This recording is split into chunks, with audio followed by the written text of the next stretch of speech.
Bonsoir tout le monde. Bonjour tout le monde. Moi c'est Alexandre du coup. Et moi du coup c'est Ariane. Donc Alexandre c'est un collègue commercial.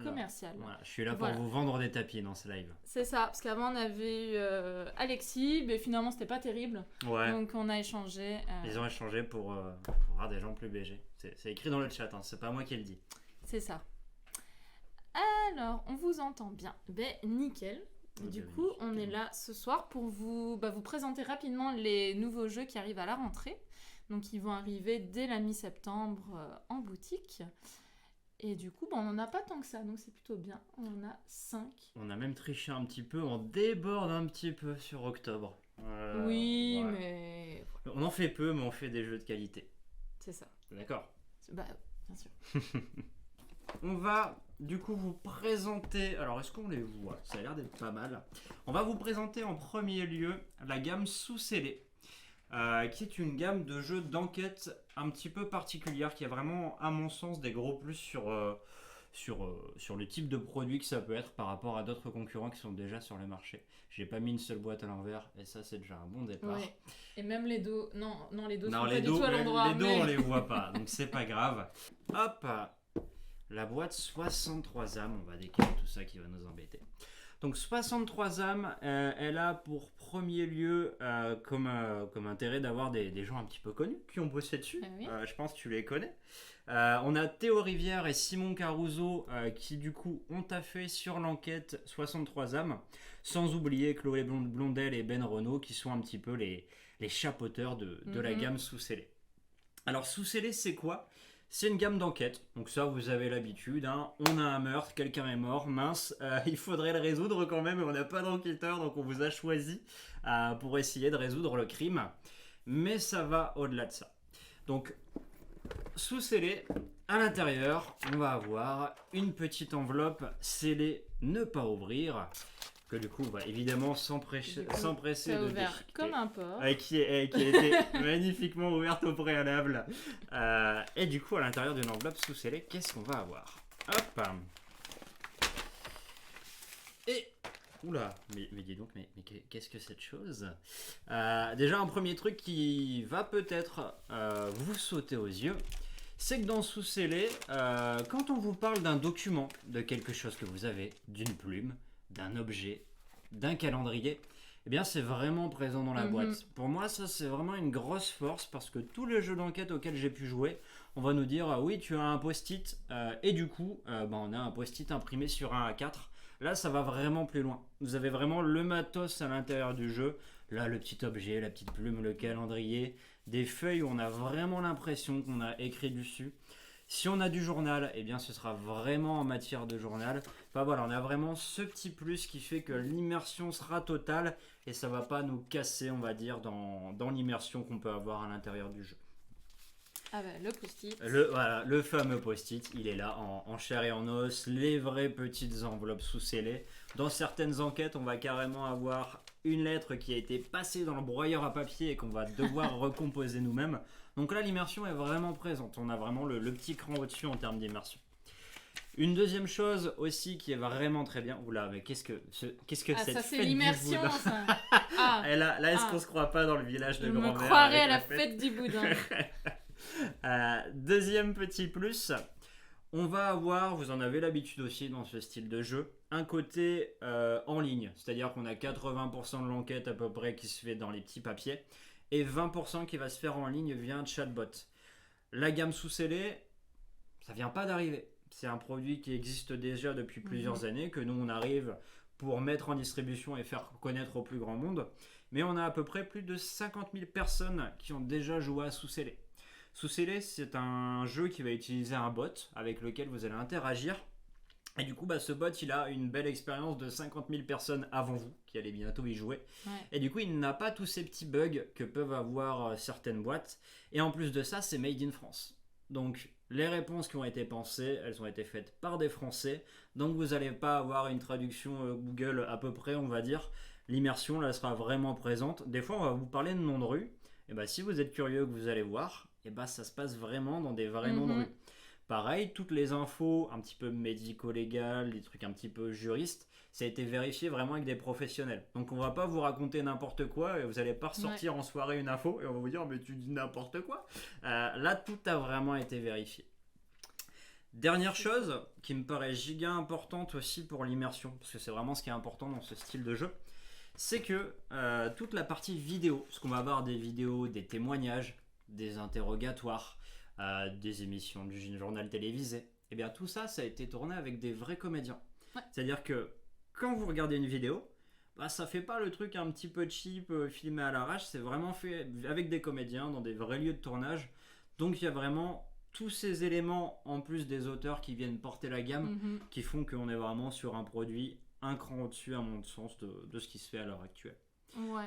Donc, est-ce que je vous ai donné envie de jouer à Sous-Scellé? Bah, du coup, j'ai déjà une question. On me demande s'il y a l'utilisation d'un téléphone ou est-ce que tout se fait avec le matériel. Non, effectivement, du coup, il y a bien une partie en ligne, donc qui se fait soit via téléphone, soit via PC. C'est surtout la discussion en fait avec le chatbot.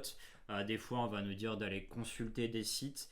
Tout ne se fait pas avec le matériel, mais en fait, là où dans certains jeux, on se dit ouais bon, la partie en ligne, on aurait pu s'en passer. Bah là, ça vient vraiment rajouter l'immersion justement de par ces vidéos d'interrogatoire. Des fois, on va avoir des vidéos d'une caméra qui a filmé dans la rue. Ça vient vraiment renforcer l'immersion et ça vient pas casser le truc du ouais bon, on est sur le téléphone, on passe la soirée là-dessus, c'est pas sympa. Là, ça a vraiment un réel plus. Bah c'est ça, puis comme tu disais, on peut aussi aller sur des applications qu'on a déjà, on peut aller sur du Google Maps, on peut... C'est ça. Voilà, on peut un peu fouiller sans installer forcément quelque chose en plus, on peut déjà aussi un peu bidouiller avec ce qu'on a. Et ben on nous dit j'adore Sous-Scellé, hâte de les tester. Mais écoute, nickel. Et bien, encore bonjour à ceux qui arrivent. Et là, je suis triste parce qu'on n'a pas eu l'animation, elle ne s'est pas déclenchée. Non. Voilà. Bon, on l'aura pour la prochaine, c'est pas grave. Écoute. Et du coup, en parlant de Sous-Scellé et de 63 âmes, donc comme le disait Alex, c'est fait donc avec entre autres Théo Rivière. Et du coup, en fait, le prochain live Twitch qu'on fera sera avec Théo Rivière. Wow. C'est la news, on l'a pas encore annoncé. Quelle annonce en live. On vous redira plus précisément la date, mais a priori, ça sera début septembre. Et en fait, on va pas faire l'enquête là, parce que déjà, ça serait grave vous spoiler le jeu, ça va être long, parce qu'en fait, on n'en a pas parlé, mais c'est en général des enquêtes de 3 heures à peu près. C'est ça, c'est vrai qu'on n'en a pas parlé, on est entre 1h30 si vous êtes super chaud. Ouais, mais non. On va partir du principe que non. Et ça peut monter jusqu'à environ 3 heures de jeu, et c'est vraiment conseillé à partir de 14 ans. De par la difficulté, mais aussi de par l'immersion qui est vraiment réelle. Donc c'est vraiment un jeu dans lequel vous allez vous investir, vous immerger pendant plusieurs heures. Oui, voilà, c'est ça. Mais du coup, on ne jouera pas à 63 âmes avec Théo, on en parlera. Par contre, on jouera quand même, mais à une enquête démo que Théo a aussi coécrit. Démo que Théo, c'est dur à dire. Ouais. Du coup, Théo jouera pas avec nous, sinon c'est trop facile. Ah bah oui. Mais je jouerai avec Anthony et lui il sera là à côté pour papoter avec vous, répondre à vos questions et puis surtout nous donner des indices. Donc voilà. On me demande quels sont les thèmes des 3 boîtes. Alors, on me demande aussi à quand est le prochain week-end jeu. Alors attention, sur 63 âmes, je vais peut-être vous dire des bêtises, je vérifie ce que je vois. Ouais non, c'est bien ça. Donc 63 âmes, on est sur une jeune femme qui est retrouvée morte dans les bois. Si je ne dis pas trop de bêtises, je fais marcher mes souvenirs lointains, on a une petite histoire de tueur en série. On va pas aller plus loin dans l'explication. La clé, on est sur l'histoire d'un maître du jeu qui s'est fait sauvagement massacrer à l'intérieur d'un escape game. Donc on va avoir toute la notion de la mise en place de base de l'escape game, le petit carnet du maître du jeu qui remettait les choses en place. Pareil, niveau immersion, si vous aimez bien les escape games, c'est vachement bien fait. Et la petite dernière, le gardien des caves. On retrouve le concierge de l'immeuble massacré dans l'une des caves, d'où le nom. Et on se rend compte que au final, ce petit concierge, il avait peut-être pas mal de raisons de se faire détester par les autres, et à la fin de l'histoire, il a peut-être changé d'avis, mais bon, on doit quand même essayer de trouver pourquoi il s'est fait tuer. Donc voilà pour les 3 thématiques. Du coup, défi fouf. Donc, on l'avait pas tout à fait dit, mais Sous scellé, ça arrive donc mi-septembre, et Défi Fou, ça arrivera un peu plus tard, ça arrivera fin du mois de septembre. Donc juste aux alentours d'Essonne, et pour ceux qui y sont pas, ça sera en même temps aux boutiques, de toute façon. Et ça, je sais pas si des gens dans le chat le connaissent déjà, parce qu'en fait, c'est pas tout à fait un nouveau jeu. Oui. C'est une réédition d'un ancien jeu, Défi Fou, qui a connu beaucoup de versions, des plus ou moins catholiques, mais seule la plus familiale, disons, celle d'ambiance a perduré. Et en fait, elle nous revient avec certes un nouveau design, mais aussi des nouveaux défis. Donc en fait, genre 80% à peu près du jeu a été tout à fait renouvelé. Tout à fait. Et pas seulement au niveau du texte, mais aussi au niveau du matériel et un petit peu du gameplay. Alors... C'est vrai que comme tu le disais, Défi Fou, je crois que je dis pas trop de bêtises si c'est un jeu qui a un petit peu plus de 20 ans. Oui, il va fêter ses 25 ans. Voilà, pour être, effectivement, pour être tout à fait honnête, on l'a refait parce qu'on avait honte. Il avait un petit peu vieilli ce Défi Fou. Et du coup, on le remet un petit peu au goût du jour. Mais du coup, pour ceux qui ne connaissent pas, c'est quoi Défi Fou, Ariane ? Eh ben, c'est quoi ? C'est un jeu qui va se jouer en équipe. Donc, on va aller jusqu'à 3 équipes parce qu'en fait, on va toujours avoir 2 équipes qui vont s'affronter et la 3e qui va faire arbitre parce qu'il faudrait pas non plus tricher. Hein. On joue quand même pour de vrai. Et en fait, donc comme on est en train de le déballer, vous allez voir au centre de la table, il y a plein de matériel qui est de 2 couleurs différentes parce que ça va être du matériel par équipe qui sera absolument identique. À part le sablier qui lui sera commun pour timer certains défis. Et donc en fait dans ce jeu on va se lancer des défis à tour de rôle par 2 équipes. Ça va être des défis de toutes sortes. Chaque défi c'est une carte et ça c'est seulement un tiers du jeu. Donc en tout il y a à peu près 150 à 200 défis dont 80% de nouveaux. Et ça va être des défis qui seront mis en place grâce à du matériel de jeu ou grâce à ce qu'on aura dans la pièce autour de nous. Donc on va pouvoir avoir des défis avec des dés, avec des toupies, ça c'est des mètres mesureurs. En 1 contre 1, en équipe, enfin, il y a vraiment un petit peu de tout. Ouais. C'est ça, par exemple on va avoir un défi où on va devoir collecter nos dés avec le mètre. Alors c'est vraiment pas facile, c'est vraiment la merde. On va tenter. Attends, déjà faut réussir, on ne peut pas le bloquer. Ah ouais, non, c'est pas pour moi. Non, donc c'est vraiment des défis, ça c'est le défi le plus intelligent de la boîte. Donc on est sur des défis hyper accessibles pour tout le monde, où ça va être par exemple, moi je vais lancer ma toupie, et toi tu vas devoir me l'arrêter en balançant des cartes sur la toupie. Ah ouais, alors là on est bien joué. Ouais, voilà.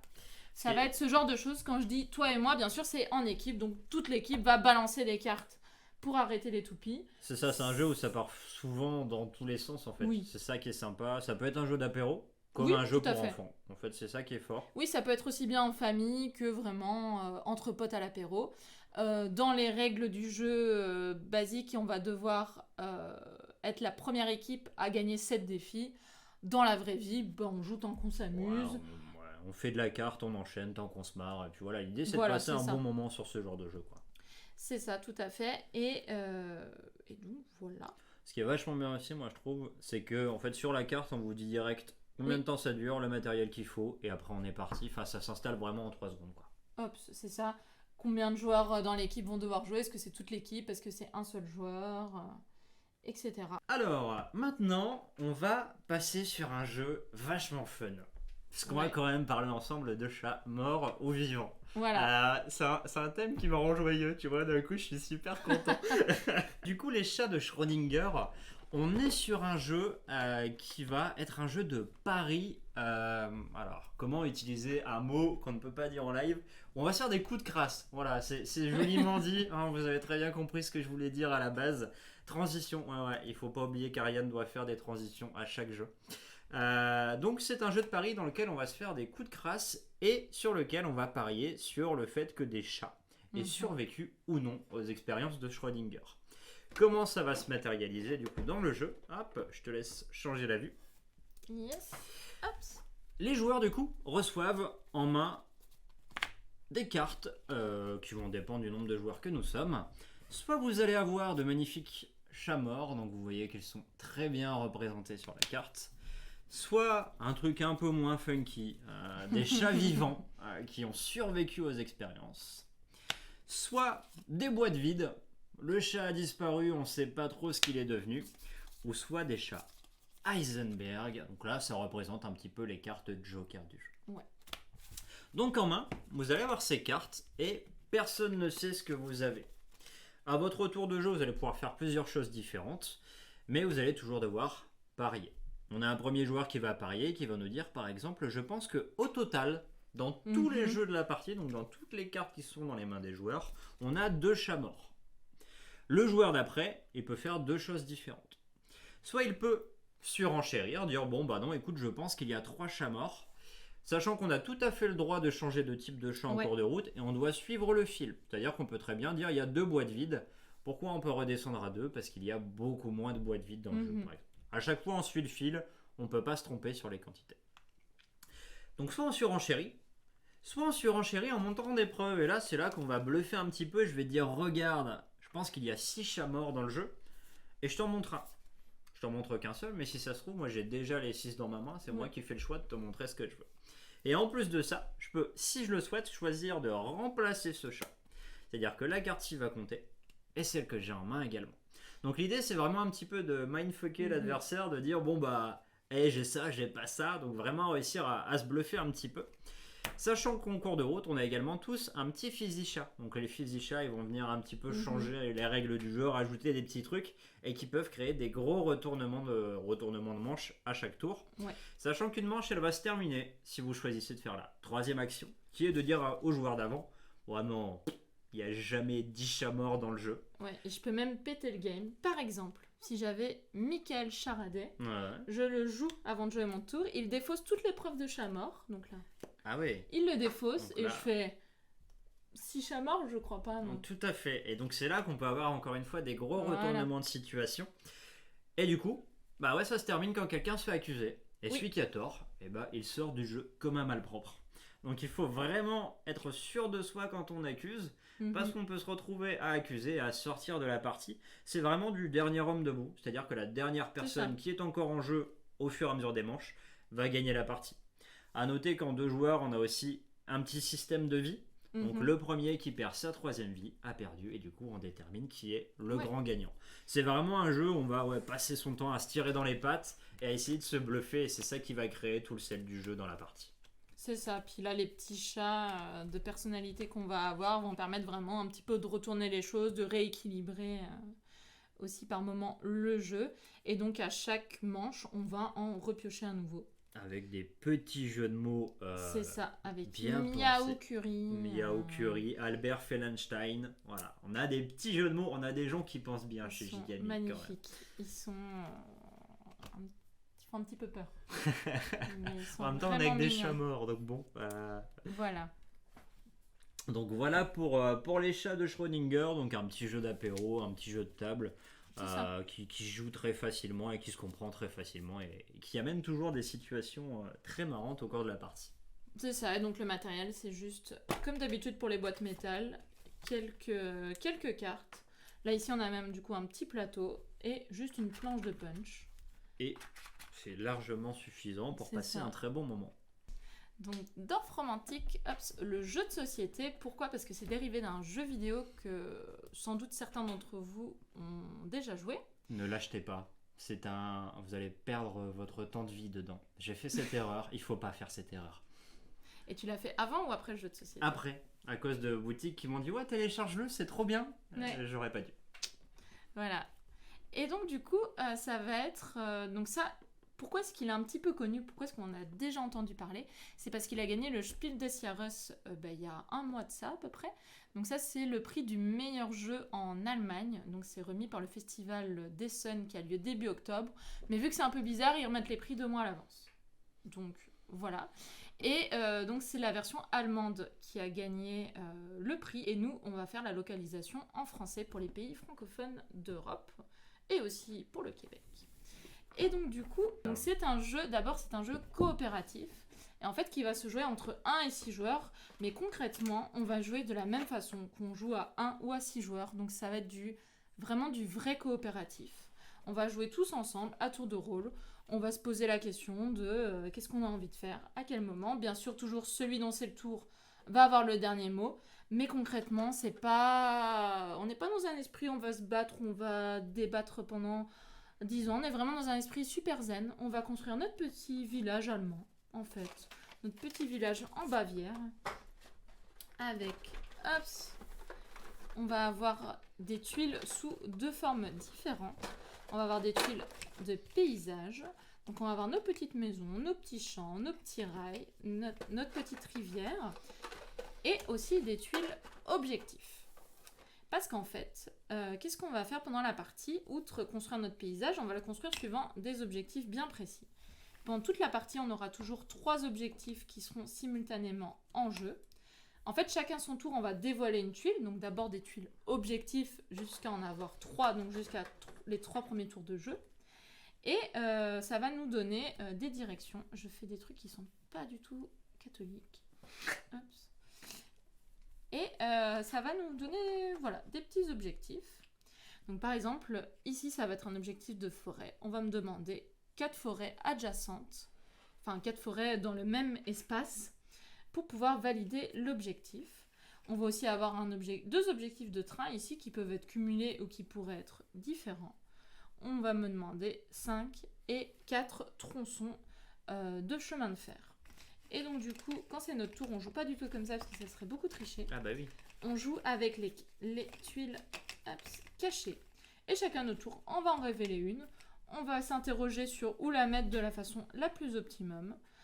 C'est pas du tout comme ça. C'est vraiment pas ouf ce que tu viens de faire. Si je peux me permettre, c'est mieux comme ça. et on va continuer. Voilà. Et du coup, le but du jeu, donc dès qu'on va valider un objectif, on va pouvoir le retirer du plateau. Par exemple, si c'est cet objectif-là, je vais marquer 4 points. Puis, on va ensuite révéler une nouvelle tuile objectif, et ainsi de suite. Le plateau va s'étendre au fur et à mesure, et on va jouer jusqu'à épuisement de nos tuiles paysage. Puis, on va compter tous les points. Il va y avoir des petits twists, on va aussi avoir des points bonus avec le plus grand chemin de fer qu'on a fait, la plus grande rivière, etc. Mais de façon basique, on va vraiment juste construire notre petit paysage zen en répondant toujours à 3 objectifs à la fois. Et vous allez me dire, c'est un peu maigre. On va un peu s'ennuyer là quand même, Ariane. Ouais. Bah oui. Moi je dis qu'Alex, je ne te permets pas. Pardon. Mais c'est parce qu'en fait, dans la boîte de jeu, on va avoir 5 boîtes comme ceci, qui sont plus ou moins épaisses, plus ou moins lourdes, qu'on va débloquer au fur et à mesure du jeu. Parce qu'en fait, à chaque partie, on va ni gagner ni perdre, on va juste faire un score. Et ce score, là il y a quelqu'un qui a joué déjà beaucoup. Ce score va nous permettre de cocher des cases sur notre plateau de campagne. Et donc du coup, par exemple, si ma première partie, je fais un score de entre 120 et 130, je suis un cocher. Je vais pouvoir cocher 3 cases du coup. Waouh. Et ça n'arrive jamais. Hein. Nous, on avait fait 99. On avait fait une seule coche et puis en trichant 2. Mais jamais 3. Et donc parfois, je vais arriver sur des petits encadrés qui vont me demander d'ouvrir une boîte. Et comme vous le voyez, ici, on va juste me demander d'ouvrir 2 boîtes. Pourquoi ? Parce qu'en fait, dans les boîtes, il va y avoir des petits objectifs qui vont me permettre aussi, des succès, ils appellent ça, quand je les déverrouille, de pouvoir ouvrir d'autres boîtes. Et après, quand j'ouvre une boîte, je ne vais pas déverrouiller tout contenu directement, va falloir, pareil, remplir des succès, aller déverrouiller des petites choses ici. Bref, on en a quand même pour une tripotée de parties pour tout déverrouiller. Ce qui est vraiment bien, c'est que ça va évoluer au fur et à mesure, et la difficulté aussi. Oui. On peut vraiment se retrouver bloqué sur un petit truc tout bête et être en mode mais on va jamais y arriver alors que c'est tellement simple. C'est vraiment ça, il y a un petit peu ce côté de challenge où on a envie de recommencer pour dire allez vas-y c'est trop facile, on va bien finir par y arriver. Et le jeu qui va évoluer en difficulté avec des nouvelles mécas en cours de route. C'est vraiment ça le réel plus du jeu. Voilà, puis donc à chaque partie, on va cocher tout simplement ce qu'on a déjà débloqué, les éléments de jeu, donc on va inclure au fur et à mesure ce qui va scorer en plus, et donc au fur et à mesure, on va faire de plus en plus score de plus en plus grand, pardon, et on va pouvoir débloquer de plus en plus de choses, etc., etc. Donc il y a vraiment ce petit côté addictif, en fait un peu comme un jeu vidéo où on va au fur et à mesure progresser dans le jeu. Mais en même temps, c'est pour ça qu'on a un livret aussi grand, on peut mener plusieurs campagnes de front. Ouais, avec des on joueurs peut mener, différents. voilà, une campagne, par exemple avec son compagnon ou la personne avec qui on habite. Tranquillement, on va vraiment essayer de débloquer le maximum de trucs, et puis de l'autre côté, on peut jouer en famille. C'est ça. Un peu plus cool. On peut vraiment avoir différents rythmes, jouer avec des gens différents simultanés, c'est pas grave, on a vraiment la sauvegarde de ce qu'on a débloqué. Et comme ça, ou même faire une campagne en solo, en fait, C'est ça, ouais. hyper bien. Ce qui est vraiment bien, c'est que c'est vraiment un jeu où, vous voyez les règles de base, on peut y jouer avec n'importe qui, ça peut être un bon premier jeu aussi. Et après, qui va un peu monter en difficulté et apprendre un peu les bases du jeu de société, mine de rien, aux joueurs. Donc c'est vraiment aussi un bon premier jeu qui est aussi bien pour les gros joueurs que pour les joueurs qui découvrent tout simplement encore le jeu de société. Il y en a beaucoup. Ouais, tout à fait. Puis même en famille, c'est chouette parce qu'on n'aura pas plein de règles à absorber dès le début. On va les apprendre au fur et à mesure des parties. C'est ça. Donc c'est lourd pour personne.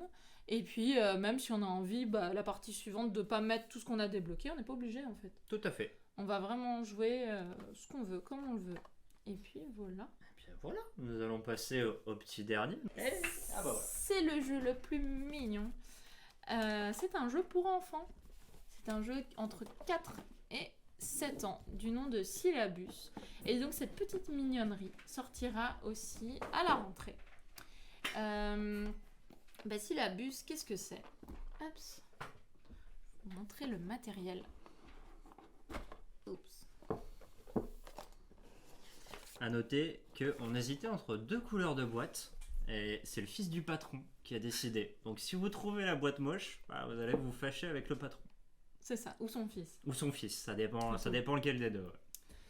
Et donc en fait, ça va être un jeu où on va avoir un plateau de jeu qui va pouvoir évoluer en fonction des parties. Parce qu'ici on va avoir plusieurs suggestions de mise en place.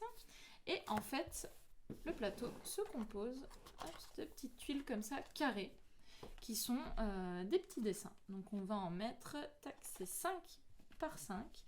Chaque dessin est recto verso, avec un autre dessin. Donc du coup on a vraiment moyen de moduler le jeu comme on le veut. Bon, je vais pas tout vous mettre, je vais juste on met une petite faire un partie. petit 3 sur 3 comme ça. Il nous manque l'étoile. Comment on fait sans l'étoile ? Et on va pouvoir jouer jusqu'à 3 enfants ou enfants par an. Donc on va vraiment avoir comme ça des petits pions à chaque fois avec un petit animal et son étoile qui sont hyper épais. Donc c'est vraiment pratique au niveau de la dextérité, même des tout petits. On arrive assez facilement à les prendre en main. C'est vrai que le matériel est hyper joli. Pour avoir vu le proto au préalable, c'est très sympa. C'est ça. Oups. Mais la madame, elle va pas sur une pub comme ça. Et donc du coup, qu'est-ce qui se passe en fait ? Il se passe que on a 4 petits animaux à qui il est arrivé un truc horrible. Mais non. Mais vraiment horrible. Mais qu'est-ce qui leur est arrivé ? En fait, ils se sont réveillés et ils se souvenaient plus du tout de leurs rêves. Ah. Donc c'était vraiment très affreux. Et ils ont une solution qui est hyper efficace. N'hésitez pas à la reproduire chez vous. Ils ont décidé de mettre un petit scaphandre sur leur tête et de voler dans le ciel pour retrouver leurs rêves. Trop bien. Ouais. Et donc du coup, en fait, leurs bribes de rêve sont matérialisées par des petites étoiles. Donc par exemple, moi, mon monsieur Croco va chercher des étoiles rouges. Comme vous voyez, en plus, c'est les étoiles rouges qui ont des lunettes de soleil. Ça, c'est pour nos amis daltoniens, puis aussi parce que c'est hyper stylé. Et donc, il va devoir récupérer ces 5 étoiles rouges. Hop, je vais en mettre une autre ici pour les besoins de la vidéo. Et ensuite les emmener à la lune qui va lui raconter son rêve et lui permettre de se rendormir sereinement la nuit suivante parce qu'il va pas pouvoir fuguer comme ça toutes les nuits à monter dans le ciel, c'est pas très sérieux. Ça manque quand même un petit peu de gens morts. Oui. Ouais, et du coup, pour collecter ces étoiles, comment Monsieur Croco se déplace ? En fait, il va se déplacer en regardant le dessin de la case sur laquelle il est. Donc ici, on a une coccinelle. Mais pas que. On va pouvoir un petit peu réfléchir à ce qu'on voit sur l'image. Qu'est-ce qu'on voit ? On voit des taches, on voit des pattes, on voit des antennes. C'est un insecte, c'est rouge. Voilà, vous pouvez vraiment vous amuser à trouver plein de mots sur ce thème. Et quel est l'intérêt? C'est parce qu'en fait, le mot qu'on va avoir choisi, par exemple, si c'est le mot antenne, on va se déplacer d'autant de syllabes autant de cases que de syllabes dans ce mot. Donc par exemple là, ça serait antenne. J'ai fait antenne en deux et pas antenne parce qu'on va souvent travailler avec des syllabes orales. Ce sera plus simple pour les tout petits. Maintenant, bien sûr, c'est à vous de voir ce que vous voulez faire. Du moment que tout le monde joue de la même façon, ça. On est bien. Faut pas se prendre la tête, faut juste être d'accord Oui. sur la manière de faire. Et donc du coup, là j'ai fait mes 2 déplacements. Si jamais je finis mon déplacement sur une étoile de ma couleur, je la collecte. Si jamais c'était pas le cas, c'est pas grave. Je reste et le tour d'après, je serai plus proche de mes étoiles. Et on va jouer comme ça à tour de rôle. On va au fur et à mesure collecter nos étoiles. Donc comme j'ai dit, dès qu'on en a 5, on va se rediriger vers la lune. Et à ce moment-là, le premier joueur à la lune a gagné. Bien sûr, on finit l'ordre du tour. Si on est plusieurs arrivés à la lune le même tour, on a tous gagné. Ok. Très voilà. bien. C'est tout simple comme ça. C'est tout mignon comme ça. On a plein d'images avec plein de petits détails et tout ça pour nous permettre aussi de développer le vocabulaire. Ouais, c'est vraiment le but des du enfants, de parler autour de ce qu'on voit, de pouvoir un petit peu anticiper. On peut aussi jouer très cool et se déplacer de case en case à notre aise. Les parents en même temps ne sont pas lésés non plus parce que c'est chouette. Carrément. Et ouais, c'est vraiment un top jeu pour les tout petits. Donc si vous avez un gamin dans votre entourage qui a des petits problèmes de diction ou bien de vocabulaire, oui. Pour moi ça fait carrément le taf. Voilà, c'est des petites parties d'un quart d'heure. Puis moi, je sais que j'ai pas mal de copines qui sont mamans qui me disent que à cet âge-là, en fait, les enfants, ils apprennent aussi les syllabes à l'école. Ils rentrent, ils comptent toutes les syllabes dès qu'on parle. Donc en fait, voilà. Et donc je sais pourquoi je ne veux pas d'enfants. Voilà. Merci Ariane, tu viens de me le rappeler. Non, mais ça permet de pratiquer un petit peu ce qu'ils ont vu aussi à l'école, mais de façon un peu plus chouette. Et puis bien sûr de faire ça tous ensemble. Ben oui, carrément. Bon, on arrive au moment le plus triste du live. Et c'est quoi? On va se quitter. Du coup, je peux juste vous dire dans 2-3 semaines, donc pour le prochain live autour de Sous-Scellé avec Théo Rivière. Et puis, en attendant, amusez-vous bien. Ça sort bientôt. On a d'autres choses qui sont déjà sorties. Bonne soirée! À très bientôt!